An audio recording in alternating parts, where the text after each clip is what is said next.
Andrew Davis, and you are watching Season 3 of Conversations in Pop Culture, brought to you by my sponsors, Mixum Printing, the smarter way to print. I know printing your creative project can be confusing and stressful, but Mixum is here to make it easy. From their instant quote calculator to let you get as many quotes as you want for free to their 24-hour customer service support, Mixum is here to make sure your printing experience runs smoothly from start to finish. And right now you can choose from a range of premium printing options and materials. And the company has also printed so many successful Kickstarter campaigns, some of them you have even heard about on this very show. And they currently offer services in the United States, Canada, Australia, and the UK. And Mixum can print and reach your audience anywhere in the world. So if you're ready to print smarter, not harder, head over to Mixum.com.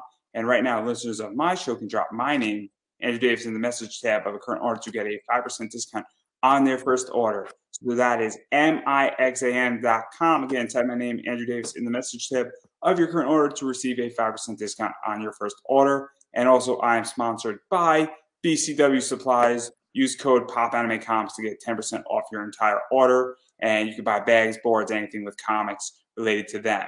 And so without further ado, I have with me Stef Wilson and Kerry Anne. So welcome to the show. Hey. Hello. Thanks for having us. Yeah, no, I am very excited because the two of you have been killing it on Kickstarter, and you have at least 5 to 6 covers on Kickstarter, but it's probably more like 10 every single month. And we're going to talk about that, I promise everybody. We're going to talk about that, I promise. But before we get into that, I am very curious because you both have very unique art styles. A lot of people know your art styles, but how did you really get into comics and drawing and all that stuff? Because it is beyond fascinating. I think that's what everybody wants to know. Okay.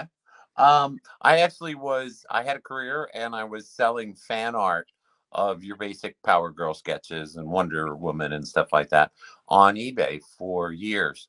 And then it went from a hobby to a side business to making serious money. And so Carrie basically looked at me and said, do it or don't at this point.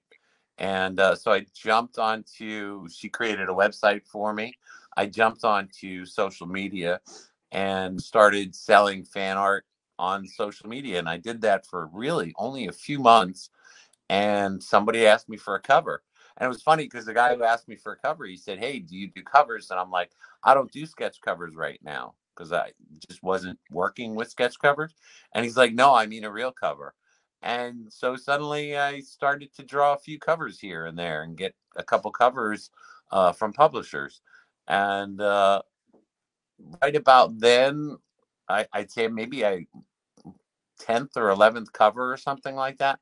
I was getting different people coloring my work. And that's where her story takes over.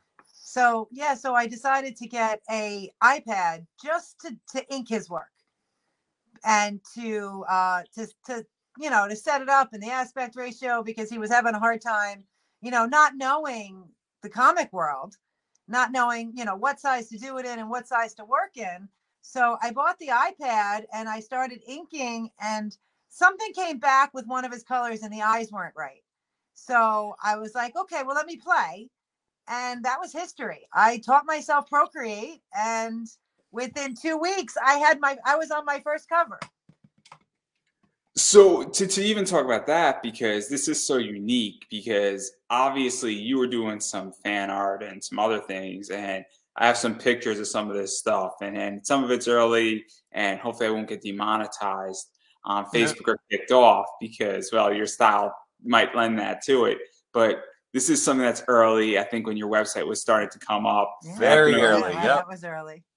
And I don't know what the white stuff is, but we're going to leave that to everybody's imagination. And then this is another one that I thoroughly like as well. That one. Red Zone, yeah. Oh, that was fun. And obviously, it's a droid thing, right? Yes. I love Naughty Leia. I just love drawing Leia being not Leia, not Princess Leia, being something else, Sure, what do you mean? That's totally her. That's I know, exactly right? what she behaves like when she's not on screen. I mean, clearly. It's what everybody wants Leia to be, a little naughty, a little fun, And then even going further, obviously this right here, which I just think is so perfect in so many ways. of Red Sonja, and again, that's sort of what everybody wants with Red Sonja. And then this is That's another so one. realistic for you. Yeah, that was when I was still drawing a little realistically, because I started drawing realistically. My sketches would have looked, all my sketches would have looked similar to that. They were very realistic in style. But as my drawing sold faster, since it was a hobby, I had to draw faster, and my style came out of simplifying, accenting the things that people most liked about my drawings. And so my style became simpler or quicker. Because And that's this is one of the things that I was obviously on somebody's show, and I said, "Hey, I'm interviewing Stef tomorrow." And one of the questions is that, like, what was the inspiration? Because to me, your style, and I dubbed it obviously in Trish and Mike's, interview. I said it's kind of new school pinup, right. and I love new school artwork. I love the idea of you have to know the rules to break the rules, Right. and then I love pinup, and I love when the two things are matched up. And like, there's certain things like I would love to tattoo on my body that you've done because it's absolutely my style. And was that just sort of a happy accident, or was that intentional? Because to me, if you tell me it's an accident, I'm just gonna leave. No, like one of my favorite artists, I'm not a comic person. Like, I didn't grow up with comics. I grew up with Dungeons and Dragons. So I didn't discover comics per se until the 90s, when I was older, and I would go into this comic book shop, and they had really cool art books and really cool heavy metal graphic novels. And that was the stuff that attracted me, was the art in those heavy metal graphic novels, the art in those art books. That was why I was in a comic shop. So the thing is, all those art books and all that art that I looked at was very realistic. But then I started to see things like, one of the first artists I liked was like Bill McKay, where you take realism and you make it a little poppier. You don't stick with the straight on realism. You make it a little bit more fun.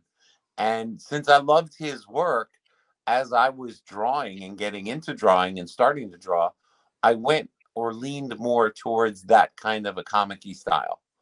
And it's funny because I think, like Phil Foglio from Dragon Magazine, my work isn't that far from his. And it's funny because he had a very cartoon and fun style, and I think it lends itself to that kind of tattoo style pinup. Like, a lot of people have gotten tattoos of my work. They've either commissioned for it or they've just liked the picture, and I said, go ahead, do it. Yeah, I've always compared your new style to Betty Boop and Jessica Rabbit kind of combined. That ultra sexy, bubbly, bouncy girls. Yeah, it's very much that, and that's obviously what drew me to you and certain covers. And we're going to talk about covers and all that stuff. But obviously, I do want to show some other things, and this one's like one that's really cool. Where obviously, Vampirella, new school, and this is why we can't have nice things, or at least Bruce can't have nice things. Yes, Carol. Oh God, I had so much fun doing those. And I love this one. I just think it's hilarious. And then obviously, that I love too, because that's just fun and enjoyable. The color, yeah. And then obviously this one as well. I just think yes, I even know who got that one. God, that was when I first got on social media. And then this is one of my favorite restaurants to go to. And yes, Hooters is always fun to take a superhero and put him into Hooters. And so this is just some of the early stuff that you've done. And obviously, I think that last one was a sketch cover, or it was a print or something like that. But even because this was all sort of like when you were developing your style and really going into that simpler style. And a lot of what I just showed was way before you even did the covers. And so what was this like, really honing that and building that out and making that work? Because this is the stuff that I think people love more so than the covers in a lot of ways. Yeah, those are my origin story sketches. Those are the brown paper sketches. That there was an artist when I drew a couple sketches, sold them on eBay, and then there was an artist, Ringenback Sabrina, which is just the made up name that they go by, and they were using an ivory toned paper, and I just thought toned paper was fun, and that's when I discovered I've even talked to other artists. What's amazing about toned paper is you're starting from a medium tone, So you can use white and you can use black and you can go the full spectrum of colors. So it has a lot more versatility than white paper because you're in the middle range of the color spectrum. And so I just started doing tone paper sketches, which was very different on eBay. There wasn't a lot of artists using that paper and using those colors in that way. And so the whole time I was sitting there just drawing and selling on eBay, basically my style or the way I was drawing was being developed by people buying my stuff. And I guarantee you, so many people are so pissed that they didn't get your original stuff on eBay. Oh God, I used to sell them for like $20. $20 on eBay. $20. And so what is that like for you? Because we're going to talk about the cover stuff. And obviously, you're now very much a well sought after cover artist. And we're going to get into all that. But what is that like for you, knowing that you really grinded your teeth and that there are people who have all these original sketches and commissions and things that you're selling? I don't want to say for dirt cheap, but probably way undervalued now. Well, the way I always look at it is Jesse Wichman, one of my art friends, said once, about somebody reselling his work or whatever, I got paid for it once.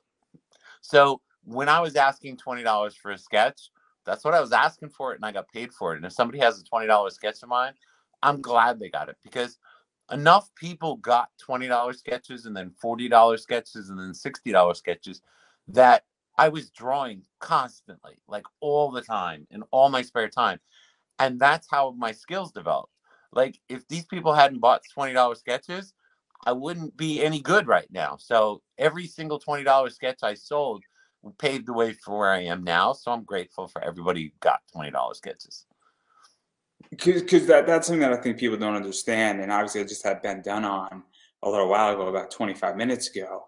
And he said, you should be creating something every single day. And you should be doing something and obviously developing your skills, even if it's for an hour, because this is the way you get better.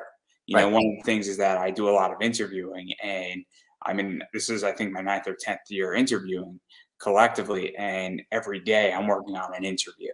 Maybe I'll take a Thursday off, but where I'm at as an interviewer is very different than somebody who only does it once a week. And I think that's something that, I was doing it, and it goes to the idea that you have to constantly hone your skills. Now, I'm now starting to get paid for this stuff. But again, my sponsors, and in another 10 years, I'm going to be hopefully making a lot more money, but I've cut my teeth on it. And it's a very interesting thing that it's sort of cool, I think. And also, I think it's kind of interesting that people are like, man, this artist is really good. Let me pick something up and take a risk. And then fast forward, you go into covers. And what was that like? Because obviously you did a bunch of covers, and that's when things really started happening, because you're brand new to the cover game. Right. Yeah, we're brand new, but how long we've been doing covers? We've been doing covers just about, it'll be about 2.5 years. You're a baby in the cover game.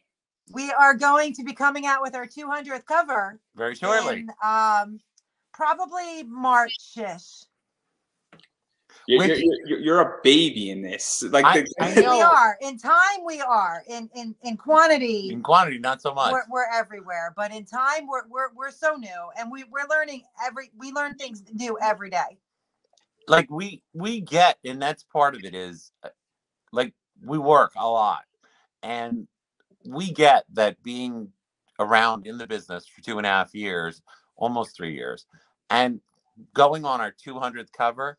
We know, and we're very grateful for, and we work very hard for the fact that isn't common.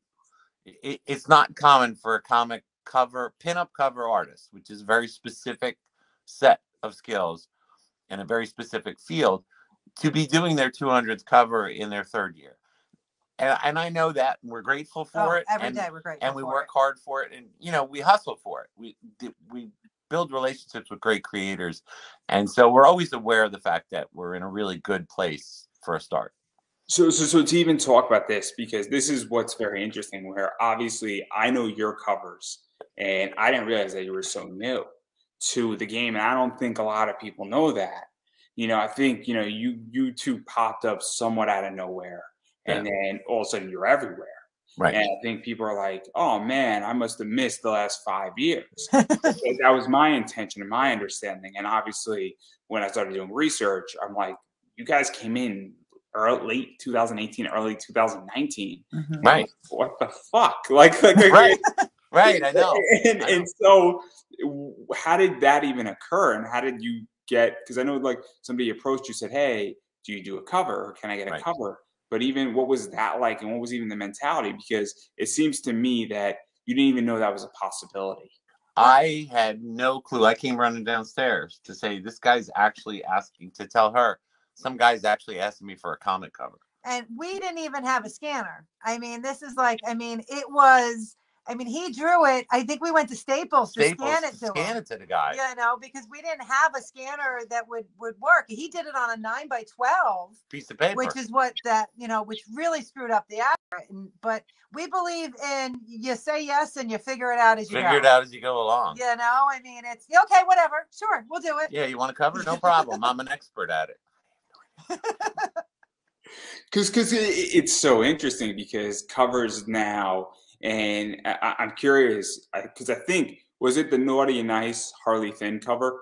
That was one of the first. The guy who asked us for a cover never used it. Never used that work. He ended up having me do another cover for him later. But the Harley Finn was the first cover we ever did for Joe Buku. Yes. Yeah, Buku Comics. And this is the only one I could show, guys. The other one I can't show. No, you can't. And it was so amazing because Joe reached out to me. He's a comic retailer and he wanted to do a variant. And I was like, okay, sure. And I played like I knew what I was doing. And he got me Sean Forney to color that. And you did a great job, Sean. Yes. And I still remember we're walking into AC Moore and I got the picture, the photo file back. And we were walking in AC Moore and I was like, oh my God, Sean Forney colored my cover. Oh my God, look, I got my first comic cover. Look at this. And I was so thrilled. And it's so weird that was 3 years ago. It's bizarre that was 3 years ago. But we still get excited. Every time. Every cover is exciting. Every time a cover comes out, every time we get our comps and we actually see it printed, we're both like kids in a candy store. We are so excited. It is like nothing in the world to see your art on a physical book. You can't see it now, but we have, I would say, 100 covers on against the wall here behind us. And I just stare at them all day. It's amazing. Yeah. And even sort of sticking with the same company / same theme, and this is another one that's obviously paint. Yes, my Vampy cover. You know, now that one was one of the early ones that I colored. What's fun about this particular cover, the one you can't show, is where her top comes off. And what I love about it is Joe is a really great guy, and he lets you have fun with the covers. So when I made it a risque or a topless by having her pull the sides apart, she turns from the face she has on now to a big smile, and a bunch more bats show up to see because she's taken her top off. And that's the kind of stuff I love when you can tell a story on a cover, you know, like especially on a regular and a topless. If there's a reason that she's topless or a fun little story to why she's topless, those are my favorite because then you get two different covers. So to even talk about that, because one of the things is that I only have 2 or 3 of your covers. What? And I'll tell you which ones. I'm not going to say it at the moment. You're not a completist? I am not. I came into the game slightly late. And it's because my friends had Kickstarters, and you know, I was like, oh, I want to read their book, and then you had a cover on it, and that's kind of how this is all Chuck's fault. Chuck Peter's. Oh, Chuck. Well, Chuck causes a lot of trouble. He causes a lot of problems. Yeah. You know, there's a reason why he's always invited back on my show, but that's not the point. Right.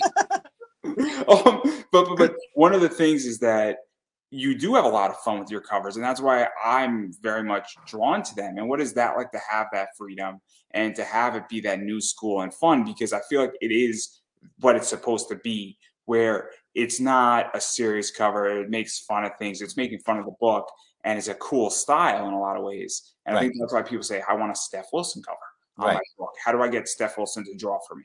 Is what I hear all the time with people. All they have to do is ask. Just message. You know, the thing is, some creators especially, like Wendy, we just did a cover for her Kickstarter.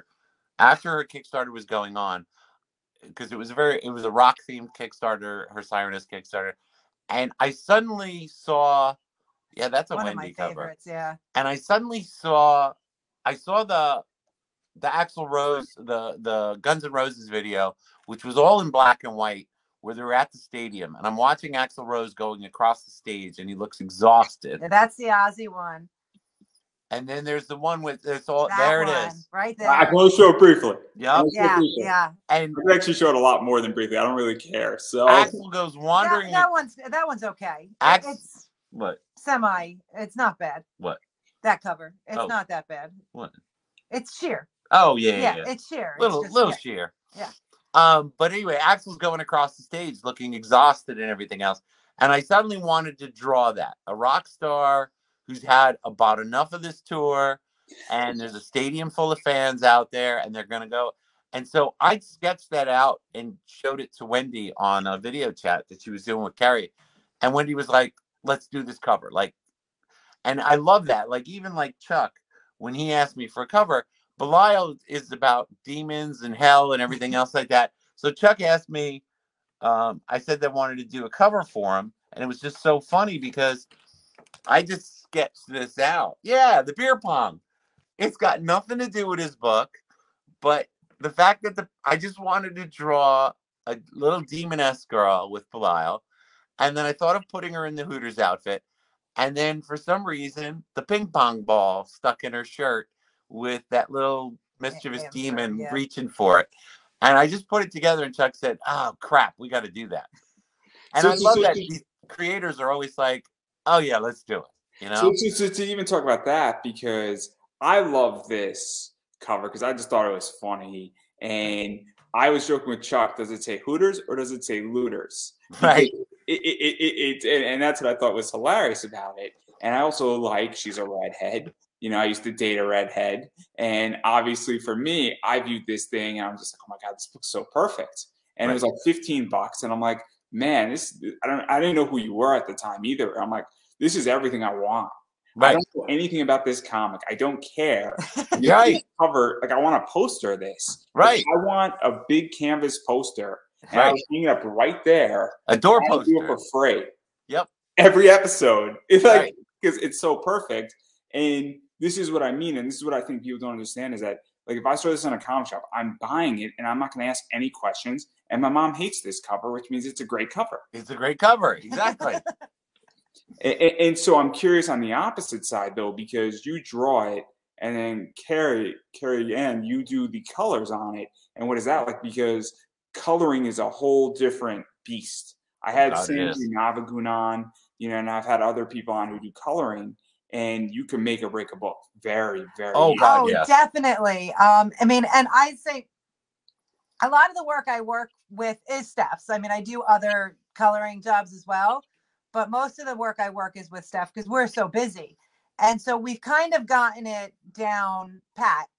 And I understand his art process, So for me, it's a lot easier to do his work. And, you know, yeah, I mean, it's just, you know, I don't find it. I love coloring. I absolutely love it. I do it all day long, every day. And the more I do it, the easier it gets. And when we first started, you know, you can see the difference. When we first started, well, we can see the difference, but also the important thing was I was unhappy with a lot of the coloring that I was getting because they were good colors. Yeah. They were amazing colors. They just weren't. They weren't capturing the way my girls look. That Belial cover captures what my drawings have always been about. And she always knew what my style was supposed to look like. Even as she was learning how to do the process, she knew what the end product should look like because she had seen me do so many drawings that she knew what my girls should look like. They should be bubbly in certain places, their expressions, everything else. So let's even talk about that, because obviously certain colorists understand certain books, they understand certain properties, and they also, you know, certain people just don't blend together well. They clash. Well, every colorist has their own style, just like an artist. Yeah. You know, I don't color like anybody else. Sanju doesn't color like anybody else. Gwen doesn't color like anybody else. Like I can look at at a cover and be like, oh, Sanju colored that. Or, oh, you know, Gwen colored that. And some artwork, some colorists don't mess with. There's some art lines that I won't do because it's just not my style. It's not going to work with me. And I know a lot of artists put a lot of, if you see the cover art like that's available on my website or whatever, you'll see that unless otherwise specifically requested, I give her, because it makes more sense for her, I give her a line file basically. I know a lot of artists out there who shade their work and hash mark their work and stuff and put a lot of detail in. I give her lines that she can put color into because that's how we work together. So, you know, another colorist might not be used to what looks like, it looks like a paint by number when it's done. They're just lines. There's no shading for any of the body shapes or anything. But that's because I know she knows what to do with those lines. So we just work well together. Yeah, and I think that's also the idea is that obviously you work in the same studio, that helps, and you're very much a team. You're in the same house. I don't know if I could have said that, but I just did. Yes. No, And it's okay. Everybody knows. Everybody knows. I'm just making sure that I didn't do Yep. something wrong here. But it's also the idea that when you legitimately are directly communicating with somebody, Right. God forbid there's a question about something. Obviously, when you're shooting somebody and nothing against Sanju, but Sanju lives in India. I It's a know. little bit different Yep.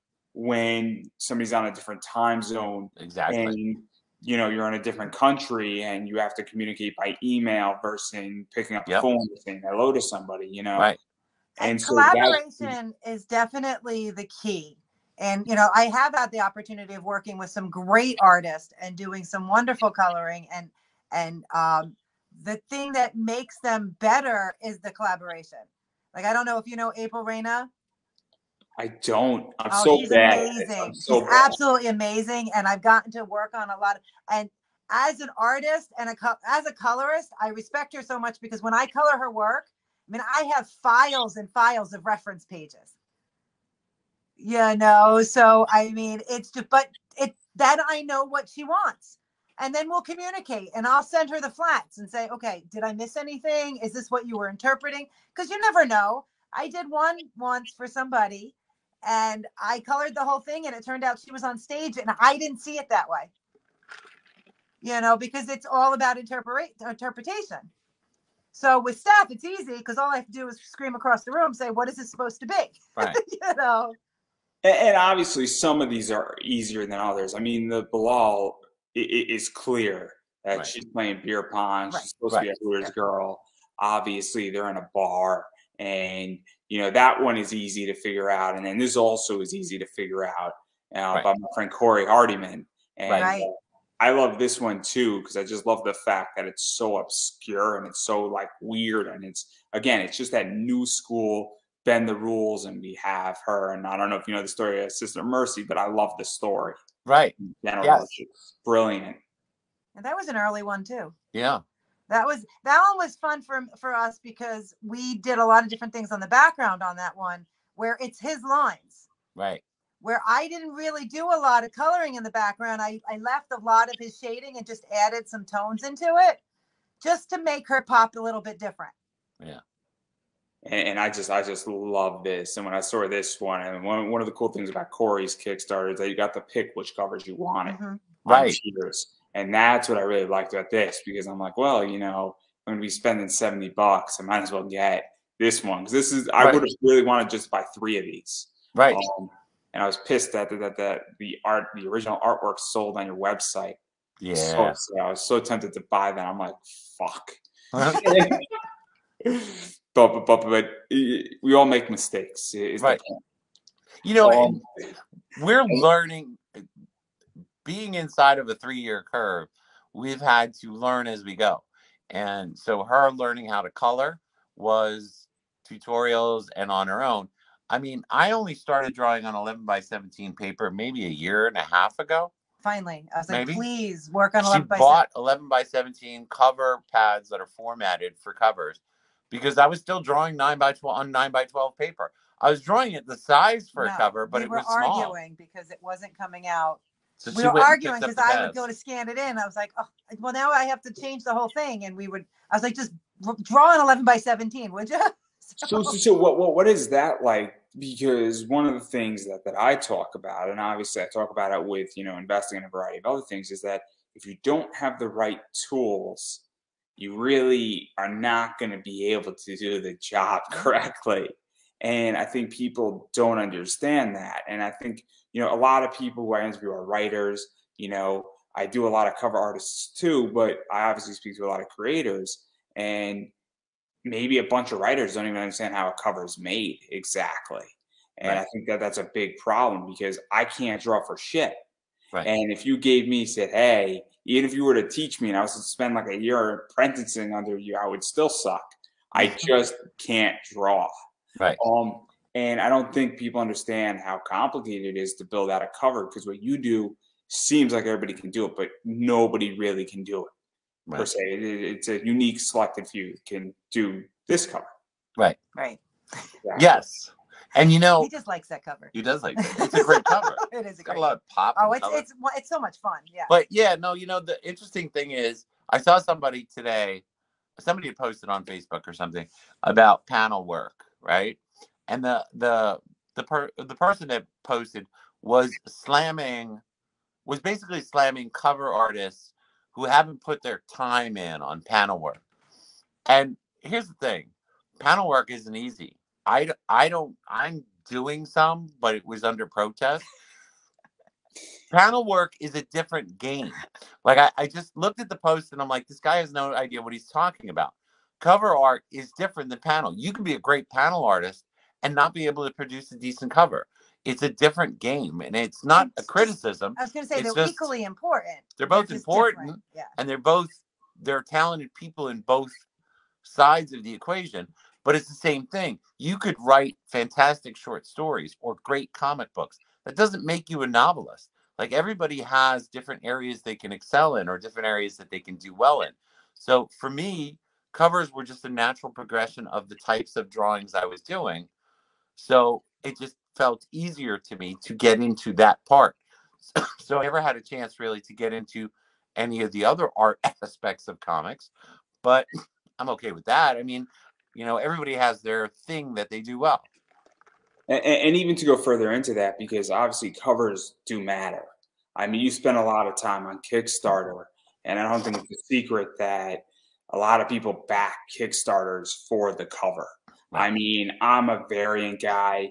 I tend to be on the comic book investing side of business. And right. So I'm looking at what books are going to be worth money. What books do I want to have in my collection? What books do I want to get slabbed, right. For instance? And as I stated, I now know stuff about Chuck's book, but right. Prior to looking at it, I'm like, oh man, this book looks cool. Right. Like, oh snap. Like, I don't really care what that cover looks like, or even, this book is that this cover just looks cool. Right. And it helps to sell me as an individual. It helps to get that book funded. And obviously I'm going to show this one right here, which is Babes, Scores, and Dinosaurs. Yeah. And I mean, I guarantee you that this book helped to get that project funded. Yeah. I don't have the exact numbers, and I could be completely wrong. No, Dustin has sworn. He said, I need a cover for a promo for Florida because he's going to the con. And he says it's for my new book, Babes, Gore, and Dinosaurs. I don't even know. I didn't even at the time know exactly what the book was about. I only have a little bit of detail. But as soon as he said dinosaurs, I thought Jurassic Park.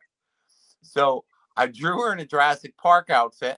I've got her nose booping a raptor that's trying to get at her because he's obviously enamored with her.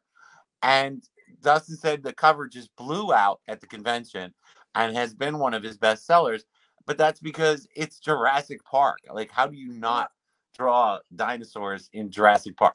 I think variant covers work for two reasons. First of all, you get the people, it catches people's eyes, and not everybody has the same likes. So what you like, I'm not going to like, or, so that it helps get your book out. Second of all, it is a way to bring art and people that just want the art to buy your book. Yeah. So there is Stef Wilson and Kerry Anne fans out there that will buy the book to get the art. There are people who are very much, I'm going to throw another artist where there's Paul Green, who is a legendary Zenescope artist. Right. And there are people, and obviously we're going to talk about my friend Larry Higgins with Niobe in a second, but he basically went out and got a Paul Green cover I think he did it 2 or 3 times. And one of the things that there are people who are enamored and are Paul Green fans. They don't really care what cover Paul Green's on. As Now, long as he's on it. They're going to want to buy the Paul Green cover. as long as it is up to quality of what a Paul Green book should be. Right. Meaning that if it's a Zenescope Paul Green level book, they're just going to buy it. Right. And I've sold Paul Green books for real money. And so I know exactly what it is. And I think that's also what's going on where people are saying, look, I just like Stef Wilson and Kerry Anne and don't really care about the book. I just want this cover. And $25, no worries. You know, and I think that's sort of what's going on a little bit. And like you said, like a Paul Green cover, if it's a good Paul Green cover, you don't care what initially you don't care what the story is. You're buying it for the Paul Green art. But you're also buying a comic book. So the chances are you might actually read the story that's in there. And that's what these creators are hoping for. Right. So same thing, if there's a Stef and Kerry cover on that particular Kickstarter, well, you know what? Maybe I will read Babe Score and Dinosaurs because I happen to like Stef and Kerry's work and they did a cover on it. So it works both ways, you know. So, I mean, that's why I love variant covers. I mean, my favorite thing is when a creator does this, and I think creators should always do this, and some don't, and I think it's a mistake, is that if I buy a variant, you should send me a digital copy of your book for free. Oh, yeah. And the reason why is that I don't want to open up your book. Yes. I never opened up Chuck's book. I didn't open up Corey's book, but there was a digital copy and I've read the book. Right. Because if I'm spending 25, 35, 40 bucks on a comic, chances are I'm not opening it up.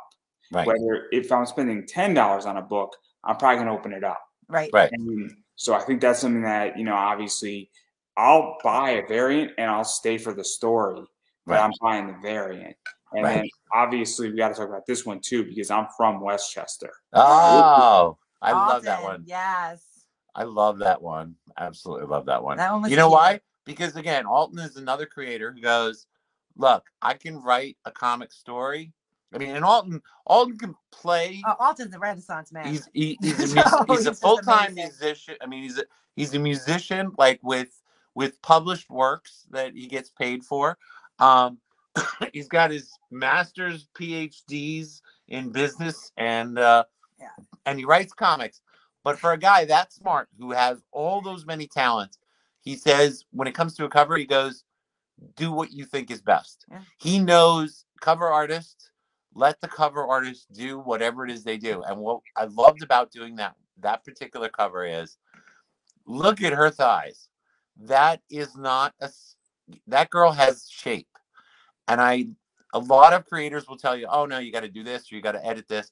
Alton just lets you go with it. And this girl came out so curvy. And I just absolutely love that she's got some shape to her. Girls like my ex. So bad. And also, though, what I really like about this, because Kerry Anne, you did the colors on this. And what was that like? Is the background is really colorful, where we get obviously sort of a sunset and we get, you know, the house looking golden, and it's very much an autumn day going on. And what was that like? Because I feel like if this was sort of a summer scene, it wouldn't work, and she wouldn't look like my ex. So clearly.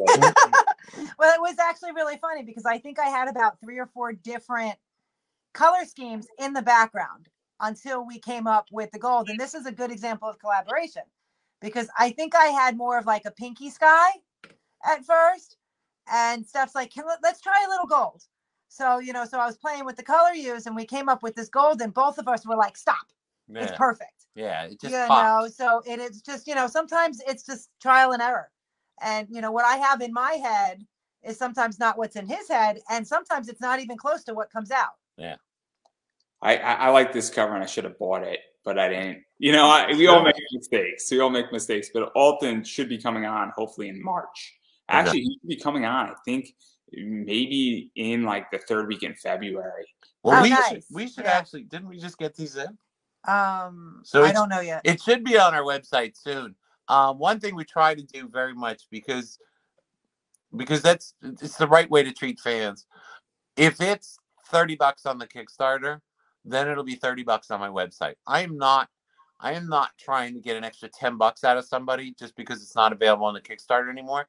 Like, if somebody charged $10 on the Kickstarter, I might charge 15 or something because that's a little low. No, but no, we usually do what's on whatever the Kickstarter is. But yeah, so if it was, and we don't put it up on the website until they're done, until the creator is done selling it. Like not just selling it, but when they're done shipping it. Right. And like, even if I've gotten my comps early and there's an Indiegogo going, we won't put the books up on the Kickstarter. Yeah, we don't like to compete with I don't want to compete with the creators. This is their time, then I can sell mine. But what I'm saying is, if you didn't get that cover on the Kickstarter, once I get my comps in, you won't pay more for it getting it off my website. So because sometimes I think it's actually up on the site. Sometimes people miss Kickstarters. It just happens, or they don't have the funding at the time. Or there's 4 covers they want, and they want to just get one. It's one of those things that sometimes I just miss something. Sometimes I don't realize I like a cover till after the fact. Right. And then sometimes it's just one of those things where there's 20 things going on, and but I think if it looks like your ex, you're almost required to buy the cover. I just think that's like a monster. maybe I'm required to buy that cover. I mean, she looks like my ex, and it's kind of funny, and I just think it's hilarious. And it's not like it's not like we're live streaming or something. We could pretend that your ex was the inspiration for that cover. I'll go with that story. It is on the website. Oh yeah, it is available on the website. Well, maybe that's where my money's going to go in the next hour. It's under the VONJ, because I put all of Austin's covers under VONJ. I'm sure I'll find there. I'm sure somebody will direct me to it at some point in the next hour and a half after my bank account goes way downhill. But I deserve it. I deserve it. I know exactly what I'm buying. There's 2 covers I'm buying. Since I funded on Kickstarter, I like to reward myself for doing good work. Good, you should. You should. Yeah, you know what? You're not wrong. When you have a small victory like that, if you don't give yourself a little treat or a little reward, like you know what I mean? Like, I know people are like, oh, no, don't want to spend it. But you have to celebrate. You know what I mean? You got to celebrate those little things. It doesn't have to be huge. You don't have to take a trip to Europe, but a comic book or 2 is a good. We sell art books all the time. We do a couple different art books throughout the year, and whenever we sell out, we'll go to dinner or we'll go someplace fun just to celebrate. Yeah, no, I'm probably going to go to a liquor store tomorrow, but that's okay. I have one more interview for the week, and I have to be sober till then. Only up till Thursday is party day. Nice. And then, I understand what it's supposed to look like, but obviously I do want to talk about Totally Rad Comics because I like Jim, and Jim's always been nice to me. Jim's a good guy. I love this cover. Oh, I love doing that one. Bomb. This cover is so just retro. This is like my retirement in which that I just want to be on a beach, and this is just such a wicked 80s cover. Yeah, well, especially with the Walkman. The Walkman, giving her a Sony Walkman, and I had to look it up, and I forgot. And it was such fun retro nostalgia because I forgot that the Sony Walkmans used to have little orange foamy headpieces. And I was like, oh my God, I remember having one of these things. So it was a lot of fun to do. Yeah. Jim covers are always fun.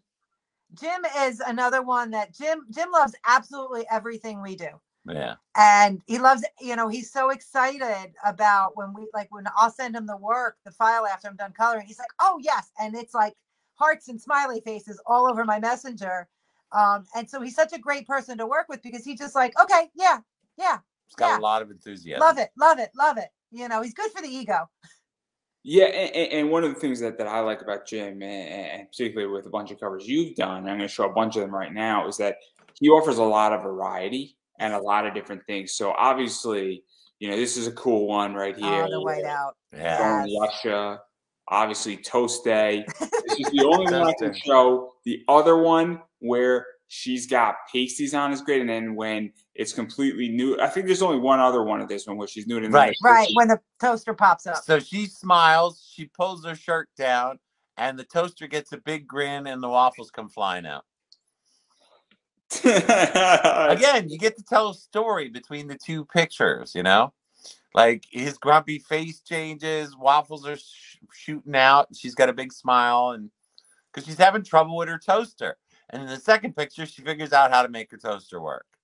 And one of the things, the reason why I bring this up is that Jim just had a Kickstarter that did very well, where he was just getting rid of inventory. It Right. legitimately was a Shopify store on Kickstarter, Right. and a bunch of your covers were up there, and it was, I think, for similar prices to his other Kickstarters that you did it for, and it was a really cool moment that people can actually get a bunch of covers. Right. And the Toast Day was up there, Star Wars stuff was up there.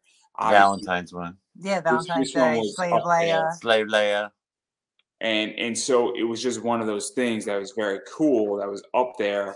And then obviously this is the one that's special in my heart due to my background, where obviously this is very veteran oriented. Yes. Yes. And it's a very cool one. And I think a bunch of the proceeds, either on your end or Jim's end, went to, you know. Yeah, we did. Jim's end. It was we did that cover for him for free, for charity. For free. And I think it was the original print, the original run of it all went to the Fisher House. Yeah. Which is a great organization that helps, you know, military and you know, rehoming. So all the covers of that sold went to the Fisher House. We later did a black and white one, a black and white version of that cover that wasn't for charity. But if you have that cover, your money went to veterans benefits. And so that's one of the things, because I think Jim served, right? Yes. Mm-hmm. And then my background is that obviously I didn't serve. You know, both my grandparents served, and then I worked in DC in a bunch of VSOs. Right. And so I know the GI Bill inside out. Right. And it's a fun bill and to read. And I was part of a team that got predatory lending definitely restricted from ITT Tech and Carthagena. Oh, so good. Very cool moment, and big victory under, you know, Trump, and it's something that I don't think people understand, that it was a big deal because it got rid of a lot of problems, with people getting screwed on their GI benefits. Right. So really cool. So obviously military stuff and military charity stuff is a big thing in my world. Yeah. We love to do. We've done a few different charity stuff throughout the years. We did our own charity during COVID. We're working on now with Russell and Comics for Kids with Russell Allen. So we always try to do something because this is what we can do. So, and this is what we do for a living. So if we can give back a little bit, we'll give back a little bit. Yeah, no, I think it's very important to be charitable. And I think when people can give back, and they should, and obviously I'm a big, you know, comic book legal defense fund guy. And so that's kind of my jam. And so all this mouse stuff that's going on, it's like right up my alley. And I've been talking about it for years, and everybody's finally realizing how right I am. So, and I'm like, welcome to the club, guys. There's a big table, and everybody's welcome to sit down with me and have that discussion. Dennis Kitchen has been on my show a bunch of times, who founded the Legal Comic Book Defense Fund. So I digress right there. And then obviously I want to show this one right here. Is always fun. Cute. And, Santa Claus at the photo op. I like that one. And then this is cool too. And this is. I was just looking at that one. That's on the wall. That's a good one. That's the Eddie Van Halen tribute. So we did that the day he died. Yeah, it was on the day he died. I think we did that super quick because we had heard he died. Jim's like, we should do a tribute. I think we had it to him in like 4 hours. Yeah, and people got to understand that's one of the things. You know, how do you get 200 covers in 3 years? Well, you know, part of it is that Eddie Van Halen. We were on vacation in Cape Cod before we moved here, and we were enjoying our vacation in Cape Cod, and Eddie Van Halen died, and Jim said we should do a tribute for him. Well, if I do it a week later, it ain't gonna mean anything. You know what I mean? We had to do it right away. And did it. Yeah. So we went back to the hotel, and I drew it out and then passed it on to her. I actually just took a picture of it too because we didn't have a scanner, so I just took a picture of it. She took a photograph of it with her iPad and then started coloring it. Like we literally will always be working if that's what's required. Oh, we've worked on cruises. Yeah. We worked on a cruise ship. Not by choice. Even to talk about this, because this is, I think, very interesting, is that one of the reasons why you got almost 200 covers and you're getting to 200 plus covers at this point is you've done a lot of work for Jim. And, you know, certain companies say, go buck wild in producing a comic cover. And what is that like to be able to work for a company that says, why not? Obviously I may or may not be creating an entire company that wants to go down that path. And I think it's very interesting because that gives a lot of freedom and say, I got this crazy idea, let's run with it and see what the fuck happens. Right. Because I don't know if you've been on Totally Rad's website, but they have like 50 pages of comics that you Yeah. can Right.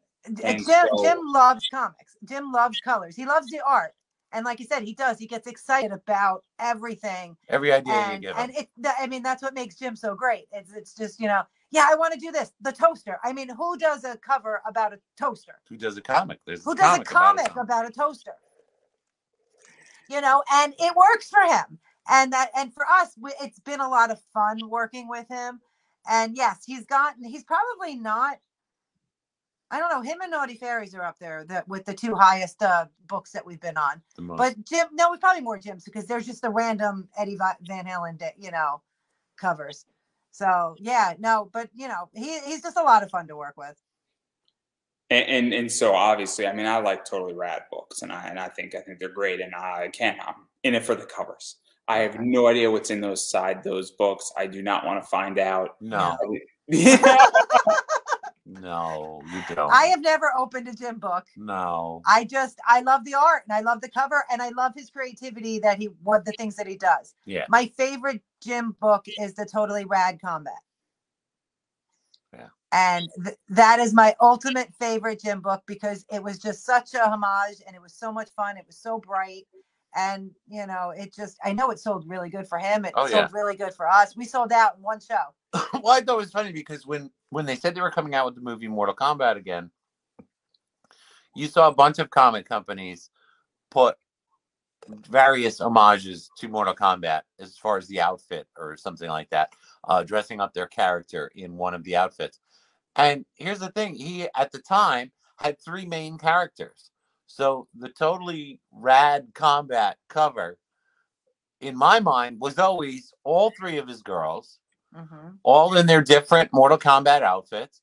And we take the time, a lot of times, to redesign the logo or the title for the book to make it look specific to that. So we did the little dragon in the flame and use the same font as Mortal Kombat to put his title in there. Because, it's one thing to just take your comic book and slap your girl on there and put her in a Mortal Kombat outfit. It's another to actually compose a book cover that makes sense with all 3 of his characters and the title logo, everything working as you would see. Even their names on the bottom are in bit graphics. Yeah. Because that's one of the things, and I'm a big Zenescope guy. And sometimes with Zenescope, they do a cover, and the cover makes no sense at all. Right. For instance, and I'm not going to say whose cover, but it's a girl, and so she's clothed and she's behind the Eiffel Tower. Makes perfect sense, sort of a touristy thing. But then there's a topless cover of that exact same thing, and I'm like, why would a girl be topless next to the Eiffel Tower in the exact same way? This doesn't make sense. Right. It's not, and I feel sometimes people get lazy when you're producing a cover.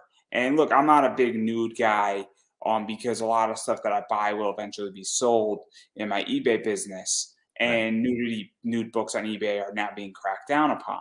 And that's a problem for me as a seller and as somebody who invests in comic books because it tests the business. But at the same time, I do have nude books that are personal books. And I'm like, this makes no sense as far as art. It's just doing nudity for the sake of nudity versus doing it to enhance a cover. And so what is that like? Because obviously a lot of the covers I showed have nudity around them. And there's a nude cover and then there's a traditional cover. That Toast book is a good example, but I don't feel like it's nudity for the sake of nudity. Right. Well, that one kind of, you had a story. That's why Steph was saying about having a story. Sometimes we'll choose to do an ultra sheer instead of a nudity because sometimes it just doesn't make sense. Right. Like you said, if the girl in front of the Eiffel Tower has a sheer shirt on, that's a possibility as opposed to it just being topless. And there's, it amazes me because there's always little things you can do. And sometimes the creators that we work with, they're like, no, that's fine. And I'm like, okay, if I'm going to do a topless and I'm going to do a regular, at the very least, I could mirror image it so that if somebody gets both books, they get a slightly better perspective of the two covers. So it's not just, random kind of, and sometimes you can change the background, like the Witches of Westchester cover. Sometimes you can tweak the background a bit so that they get a different picture with the version. Like even that Witches of Westchester, we didn't go nude. Right. Originally, we were going to do a regular and a topless because that's what he was expecting. And instead, we gave her a slightly sheer shirt and a schoolgirl skirt. And we gave him two covers that have very beautiful artwork that stands alone. So you could get the schoolgirl or you can get the jeans. And neither of them have to be topless for it to still be a great set that works together. Yeah, and I just think that it's creativity, and I think it's people not being lazy. Right. In which that, I'm not saying artists are lazy, but I find that sometimes people are saying, look, you know what it is, maybe I don't want to do the extra work or get a little creative, or maybe, you have 15 covers in your backlog and you're just like, I can't do this and I don't want to go the extra mile. And look, I get it.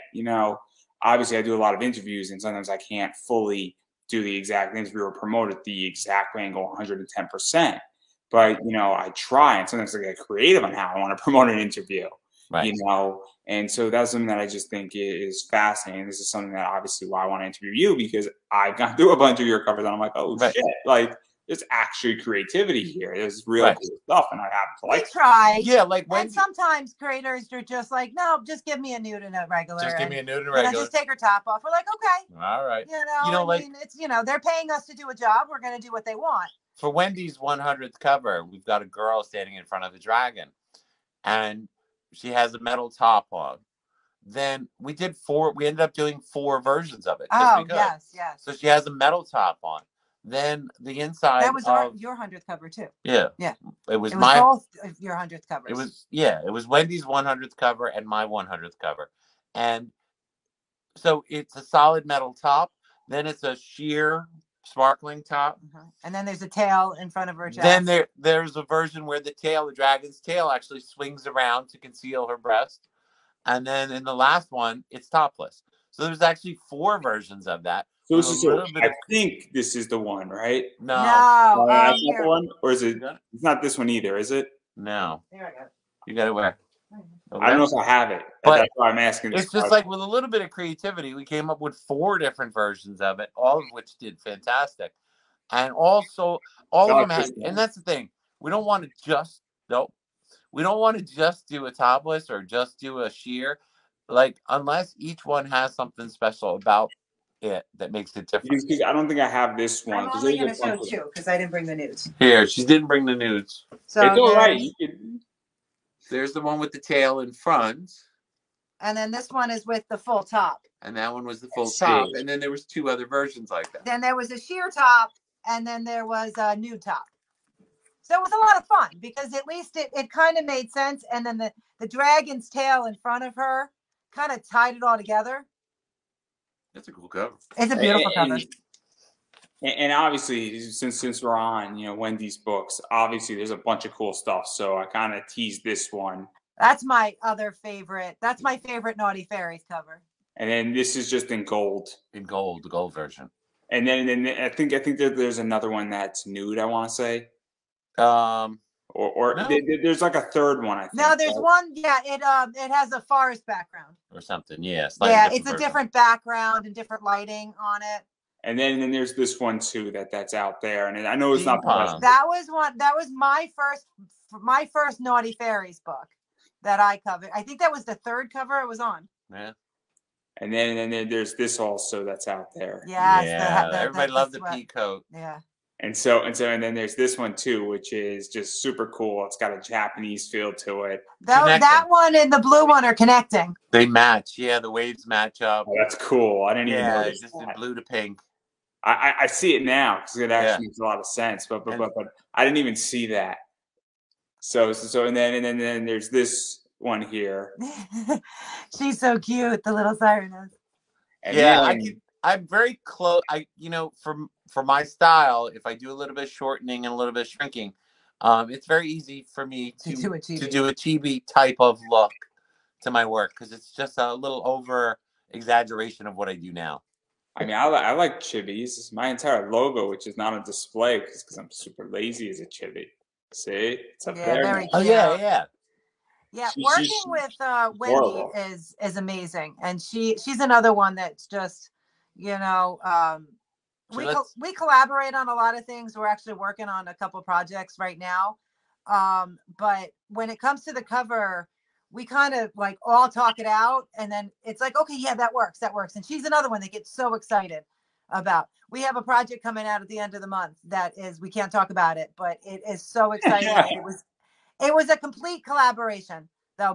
It was something she saw, said, "Oh my God, we have to make it. We have to do this." And so we changed it up the way we needed to, and it's happening. So I'm so excited.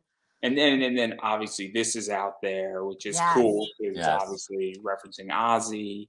We got the record, some vinyl, we got that cover, and this is cool. I don't even know I'm technically supposed to pronounce this title.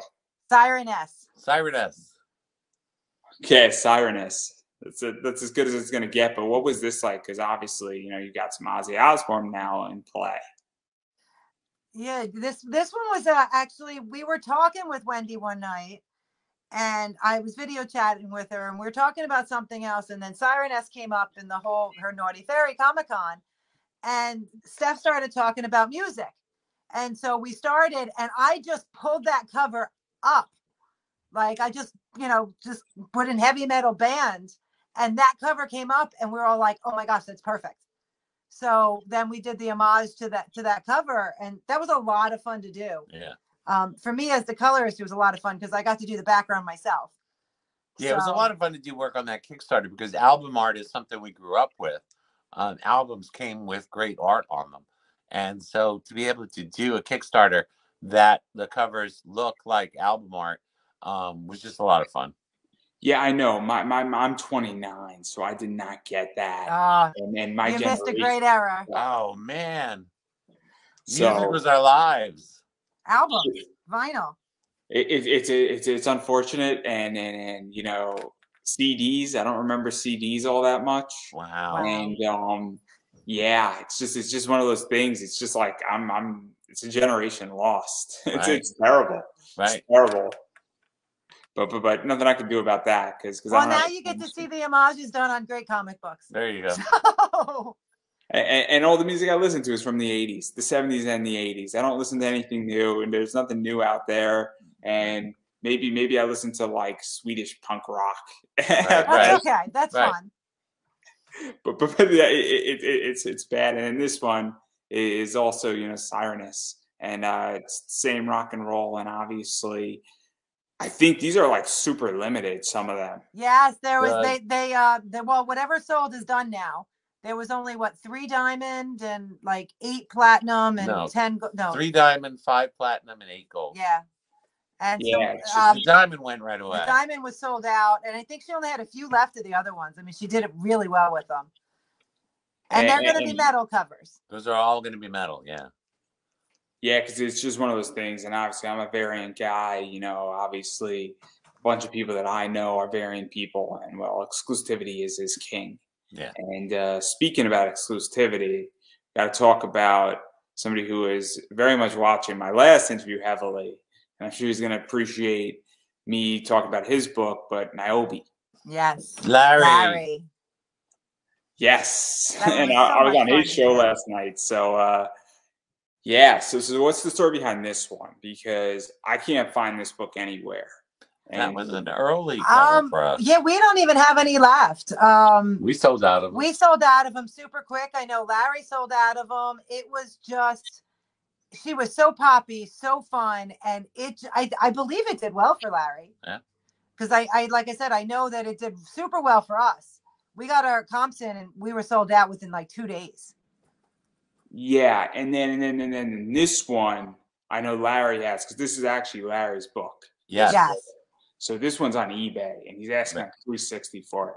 Right, I know. What does he have for it? Like $360 or something. Really? Huh? I don't think we have any left either. So yeah, we sold we sold that one too, because they're beautiful, and she's such a great character. I like Niobe. I love that. I love Larry. That's he another. He makes me laugh. That's another early one of ours too. That wasn't He asked for that one not too long after the first one. Yeah, the first one was very early on, and it was poppy. This one was very more muted. Yeah, that and first, a little bit more. It was prettier. that first Larry cover could have been in the first 6 months we were doing covers. That one, well, that was probably the first 6 months that we were doing covers. That was He so was much one fun. of the first creators to jump on our work. Yeah, no, because this one is expensive. It's the only one on eBay, Right. and I personally think it's slightly overpriced. But I agree. Market determines everything. Right. But I was this gonna one, say, market depends. That determines it. Yeah, but that's the hard one to get. If you can get that one, that one's a rare one. Yeah, no, I haven't seen this one pop up on eBay. And the problem is, 5 minutes after we get a fan, they become a friend. Part of it is we bond on our live streams. The other part of it is they'll message me, and I don't just answer a message and go back to what I'm doing. Like, the whole part of comics for us is people. So if you're in my messages asking me a question about the website, you're very likely going to get dragged into a conversation with me in messages. So 5 minutes after we have a fan, they become a friend. And what that means is when they buy that purple Niobe cover, it goes into their personal collection and it doesn't come out again. Right now, we're lucky. We have a lot of people that actually want our work, to keep our work. To keep it.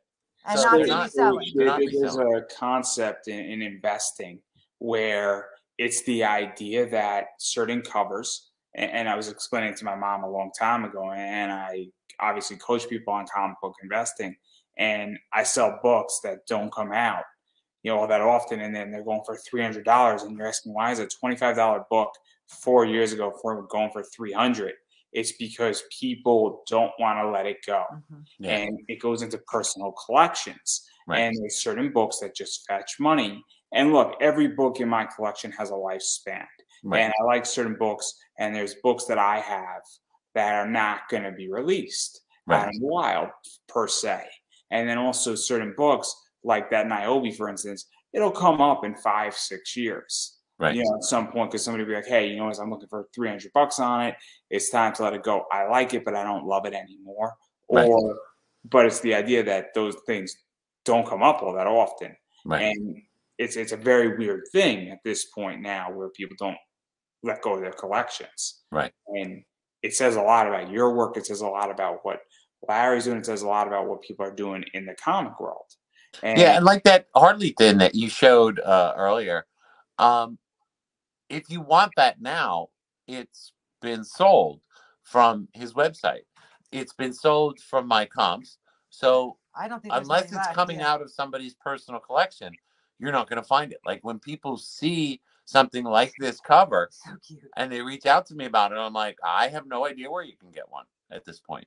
And so that's what makes them interesting covers, because somebody will discover my work 2 years later, and then all of a sudden they're going to be like, oh, where do I get this cover? And I'm like, I don't know. It came out 2 years ago. Good luck. Oh, is he here? Yeah, no, but I also think that cover is that one of the things about Niobe, and obviously I'm a little bit late to the Niobe party, and Larry knows that, but I also think Niobe is now gaining steam. Where Niobe just, I think on their last one, did 25,000. Right. And now that book is gaining steam, it's gaining fans. And so now people want to go backwards. They're like, oh, you as an artist are gaining steam, and that book is gaining steam. And now all of a sudden you have what is known as a value ladder occurring. And this is something that I teach. Yep. And it's very important, where I understand the whole economic side of why people want it. Because they know for a fact that you have two racehorses that are pulling the cart now at a faster pace. Yeah, and like you said, like Larry with Antarctic Press, Niobe being in Antarctic Press, that's another lift to Niobe. So again, that's another thing that's going to make his books worth more. During the fray with that, and it's very interesting. And obviously, those two books are worth money. Yeah, and one of those books is really hard to find. Yeah. And it's, if you can find it, and you can find it for a reasonable price, and look, they'll eventually come up. No question about it. Of course, eventually. But the problem is, you could reach out to, I could tell you probably a dozen of my fans who I know have it. I even know who has the original art for that. She's never going to part with it. So there's a bunch of people who have it who are never giving it up. So unless they pass on and somebody sells their lot, um, that's what makes it hard to get, is because those people aren't turning those books back out into the market. And so that's something that's very interesting, and I think it's awesome. And obviously, so always want to highlight Larry. You can go get it. Preview. Niobe's coming. Previews, guys. Right. Go to your local comic shop. Well, Larry is smart because he makes his books exclusive and he sticks to his word. And that makes such a difference. And, for him and for us, because that does bring that exclusivity back to us. So, I mean, it's wonderful. It makes it more important, for people to keep those books. Yeah, it's very much a very interesting thing. Limited print runs matter. Yeah, this definitely. I have sold a lot of books that have a 250 print run, a 150 print run, and that stuff matters to me. And that's what I almost exclusively deal with on eBay. Is I am not interested in selling a book that doesn't have a hard limit on it. Right. When we do our artist variants, and we've done a few, we only do about 35. Yeah. And that's it. So you get something exclusive. Even our art book that's coming out this week. Tomorrow. There's 50 copies. That's it. You get in, we launch it. We're going to launch it tomorrow at 8:00 at night. You get on the website and you get yours. Once the 50 are gone, we won't reprint that book. That's because we're offering it as something exclusive to our fans. So we don't want to go back and reprint it, because it's not about making more money off of the book. It's about, this is what we're saying we're going to do. And this way our fans know they've got one of 50. And also, one of the things that happens is that obviously there's sketchbooks out there and there's limited things like that. And a lot of that stuff now is also popping up in people's collections. And if all throughout COVID, I've been on a bunch of live streams, and this is very important. I think that people don't understand is that some of those sketchbooks go for 40, 50, 60 bucks when they were like 10 bucks back in the day. And so people clearly want these items now, and they want to see different art, and they want to see a variety of different things. So obviously it's very cool in that realm. And then there is one more cover I want to talk about. I just wanted to show it. This is the art book that goes up on Wednesday. And we had never done, this time last year, we had never done an art book before. This is our 4th. And this is the one that's going up on Wednesday. This is the first one that's limited to 50. The other ones were limited to 100. And inside you get pictures of, those are the sketches that people bought. And then Kerry goes and colors them on a few pages, a bunch of pages on the inside as well as the cover. And, we never thought of doing an art book until a year ago, and now we're on our 4th. And that, again, like you said, it's something we do for our fans. So there's only 50 of them, and once it's gone, it's gone, and that makes it somewhat special. Yeah, no, I think it's smart, and obviously people want it, and the market determines, and these things sell out. And I know because I've seen them sell out, and they sell out fast and hard. And it's very important that you be ready at 8:00 tomorrow. Just saying. Yep. And we'll go live so people know. There is one more cover I want to talk about. Okay. And it's this one right here. Mike and Trish. Oh, have fun. Love that one. And then there's this one too. And the lollipops are not lollipops. Right. So let me explain a little bit about the story, and you can stop me at any point unless you want to explain the story. I'll let you explain the story of what this exactly is, what it's potentially referencing, and all that stuff, because there is a big story behind it. So Mike and Trish sent me a picture of the characters to get a cover with us. And so they sent me a picture of the 2 characters, and they said, what do you want? And what do you guys want for a cover? And Mike's had an idea, something like a virgin from the album cover. And I'm like, oh, okay, why? And it's an 80s thing. And I'm like, okay. And so they had like a second suggestion. But Mike and Trish are huge Big Dog Ink fans. And so when we were chatting back and forth about doing the cover, I said, what is the first Big Dog Ink book you ever got? Because you guys are such huge fans. So she sent me that picture of the original cover from Big Dog Ink. that has that lettering, has those two girls, the casino table, the burning money. And I said, well, why don't I homage the first comic you got from Big Dog Inc.? And they reached out to Tom and got approval for it, or whatever. And my intention was not to duplicate that cover, but to do it in my style, like you said, that tattoo pinup, new wave pinup style, so that it was still my work, but the font on the lettering, the outfits, everything else would be true to the Big Dog Inc. page. So. Yeah, and what is that like? Because this goes into a whole new territory in a lot of ways, where obviously it's your style, it's referencing a Big Dog Inc. I think Penny for Your Soul, and now it's not anymore just another Stef Wilson cover with a bunch of other covers out there, and Stef Wilson Kerry Anne cover. It's now this is saying, hey, Big Dog Inc. We're referencing and paying homage and respect to you as well. So now if you're a Big Dog Inc. fan, you got to say, cool, I want this book too. You're a Stef Wilson fan, I need this book. And now you've crossed into a new realm. And I don't know if you've ever homaged another book before. And I've homaged other works before. I don't think other books. In other words, I've homaged Frazetta and some other artists on various covers, but I don't think I've ever done somebody else's book. I'm thinking not. No, like we did the Sisterhood, which was a Frazetta. Yeah. So and we've homaged different looks, but yeah, not another book. This was the first time, and I think from Mike and Trish, it's a great like you said, great avenue to get into, because now not only are you opening up to Stef Wilson fans, you're also opening up to BDI fans a little bit. So which is fabulous. And my thing too is I love that when creators have a personal connection to a cover. This is that cover is a very special Big Dog Inc. comic to Mike and Trish. Right. It's very important to them. It's how they kind of joined the rest of the indie comics community, was through buying that comic.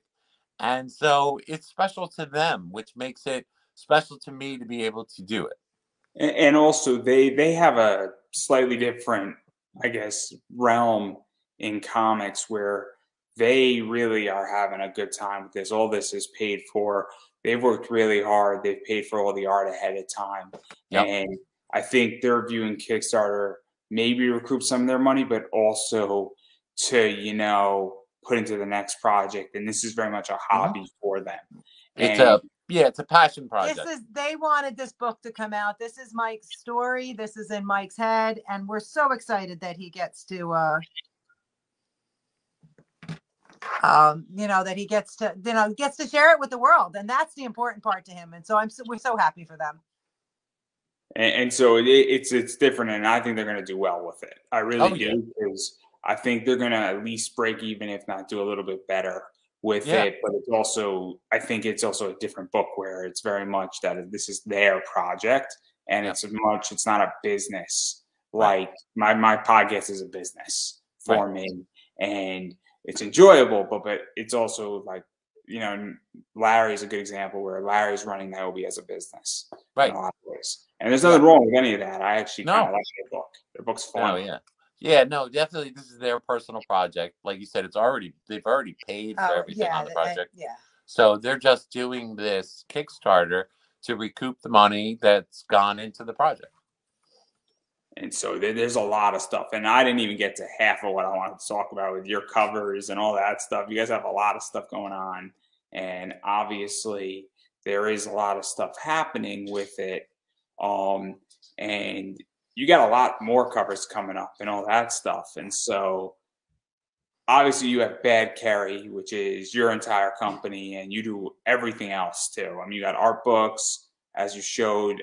Those art books do sell out quickly. I think you sell some original art on there. On the website. That stuff goes pretty quickly as well. Yeah. We've got some prints. We've got some merchandise. I do commissions. Steph does commissions. So. And then the art books, cover galleries, different projects that we're, trying to come up with and doing things. Just keep it fresh. Our goal this year is to have more personal projects. Like last year, we had 3 art books because we didn't even know we were going to do the first one, let alone do 3. So this year, we've changed the format, made it the book more affordable, slightly smaller format, not size-wise, but in page count, so that we could do more themes. So we've got Pajama Party going on right now, and when that's done, we'll make an art book for that. And that'll also allow us to release a couple more personal projects throughout the year. So yeah, and then even going further into all this, obviously you got a lot of stuff going on, and my dog's just drinking everybody.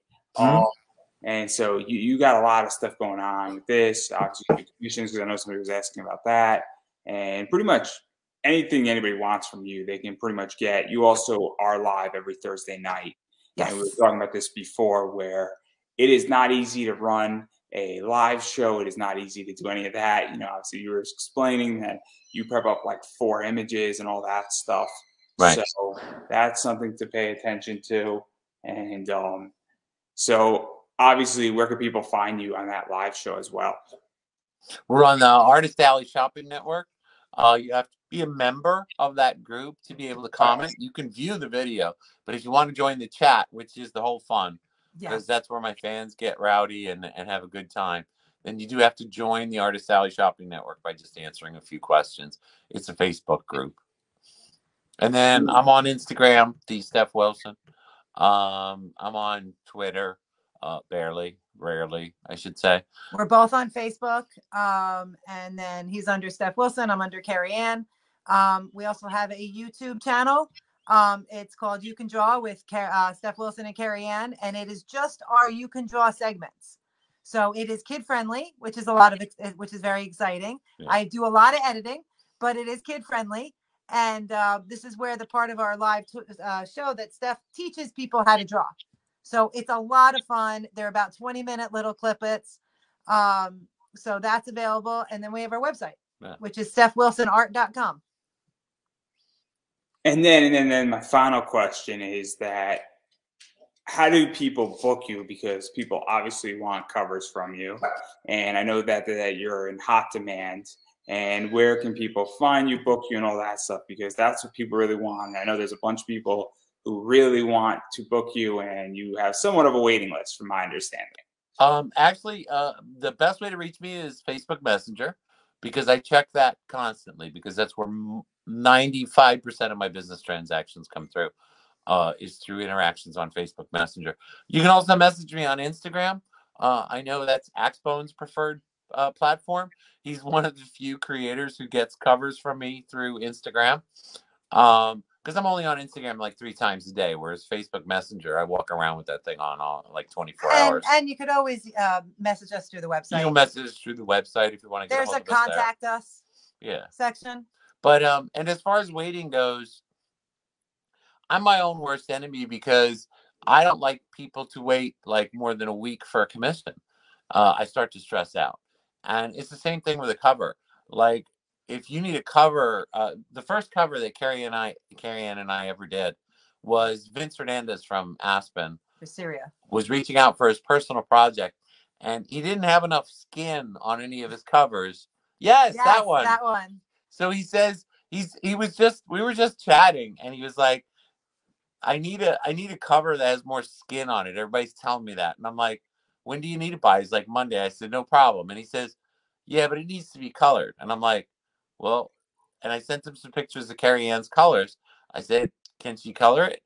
He says, yeah, but I still need it by Monday. I'm like, and this is like literally Saturday night. And I'm like, it's still not a problem. And it blew his mind that I would draw Saturday night to hand this off to her on Sunday. And that was my first And that's her first published cover. So it was very nerve-wracking to only have one day. The good thing is I didn't have enough time to stress. Yeah.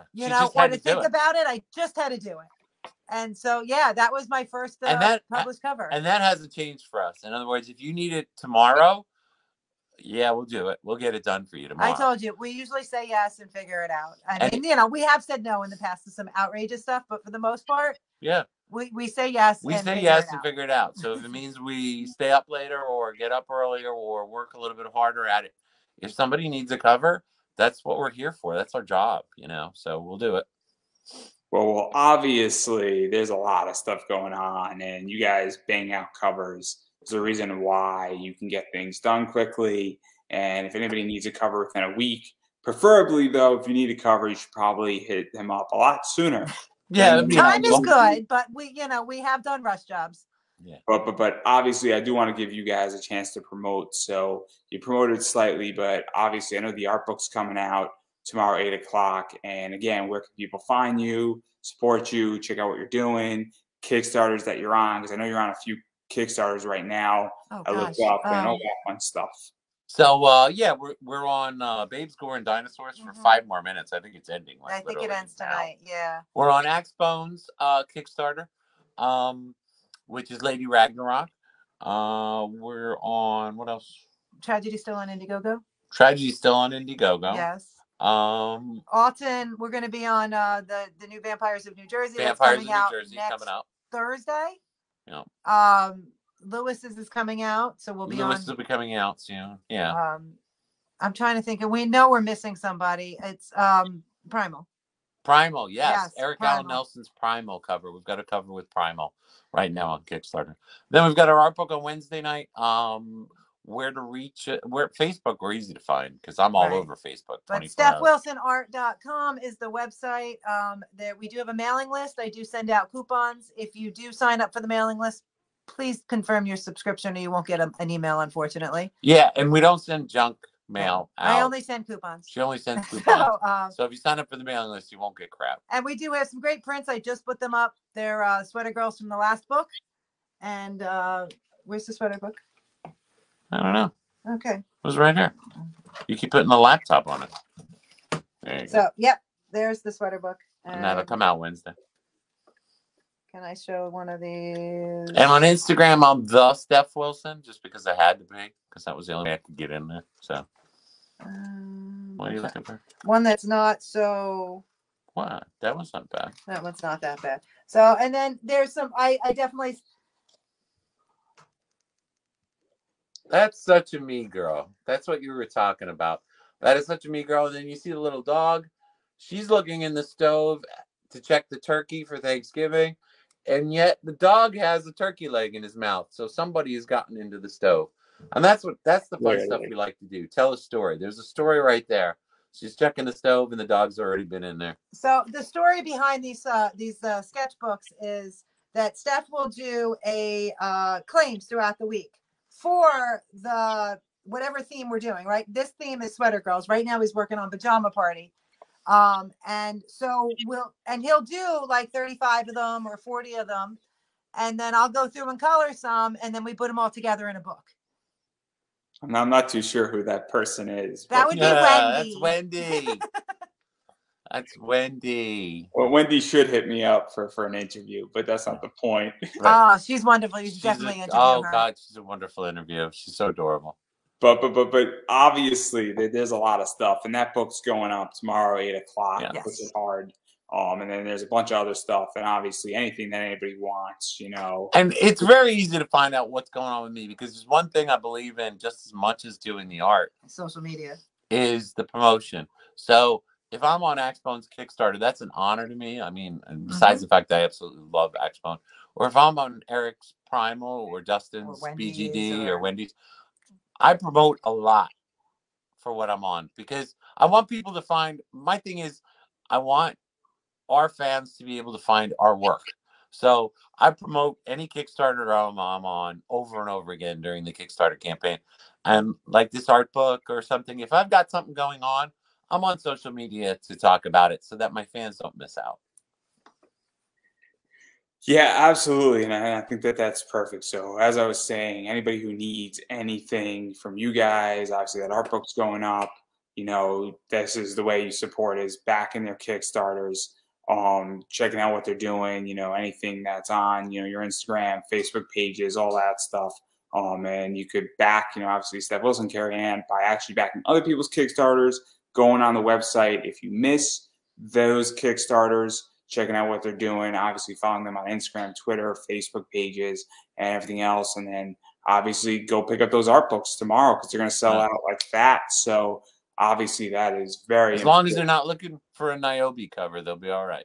I was gonna Yeah, say, yeah, those are sold out. exactly. As much as I love Larry, those Niobe covers, you're gonna have to, dig deep Dig deep, yeah. dig deep in your wallet too while That you're at purple it. motorcycle cover, that one's gonna be worth something. And you're gonna have to dig deep, search hard, and dig in your wallet hard. But on that note, I think that is a wrap. Awesome. Thank you so much for having us on. Yeah, thank you. Oh, thank you for showing up. I yeah. appreciate it. So I believe that is a wrap, everybody. All right.